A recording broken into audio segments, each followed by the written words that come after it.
Yon, magandang araw. For today's video, gawa tayo ng hagdan. Tara, samahan mo ako. Let's go! Location natin dyan, Coville, San Juan, Apalit, Pampanga. Bale yung customer natin dyan, nakita yung mga video natin sa TikTok. Kaya yun, nagkasundo kami, pinagawa na sa atin. Kaya shoutout sa'yo, Sir Carlos De Leon Mejes. Una natin ginawa dyan, sukat tapos putol. Tapos assemble para sa landing. Tingnan mo naman yung welding natin dyan. Welding check. Kaliskis ng paa ng manok. At syempre kapag oras ng break time. Yan yung day 1 namin. Nailagay na namin yung mga step hanggang dun sa landing. Tapos na pagduktong na namin yung mga step board. Dito naman day 2 na to. Nilagay na namin yung mga tukod niya.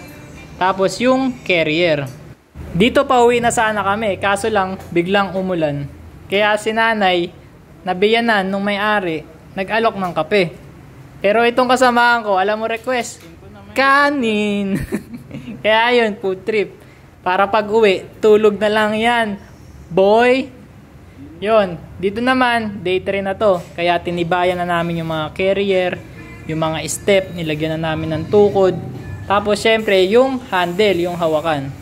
Mga materyales nga pala na nagamit natin dyan, 4 na piraso na 2x4, 4 na piraso na 2x3, 8 piraso na 2x1 para sa railings at sa handle, at 1 piraso na flat bar. Yan, dito day 4 na yan, kinabit na natin yung railings sa taas, syempre para for safety yan, tapos pinull weld na natin. Dito yung day 4, syempre day 5, pintura na lang tayo, grinding, tapos pintura. Yan. Hindi mo na natin pininturahan lahat para nag-iwan tayo ng matatapakan natin. Yung mga baba lang muna pininturahan natin. Tapos dito, nag-cut na tayo ng marine plywood. Ang ididikit nga pala daw nila dyan ay vinyl. Yun. At ito na ang ating finished product.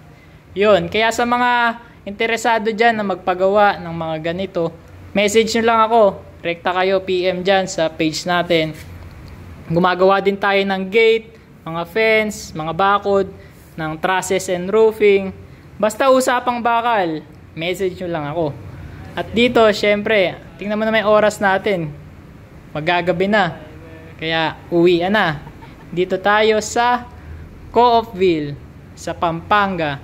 Kaya, uwi na kami ng Malolos, Bulacan. Taga Malolos, Bulacan talaga kami. Bye-bye!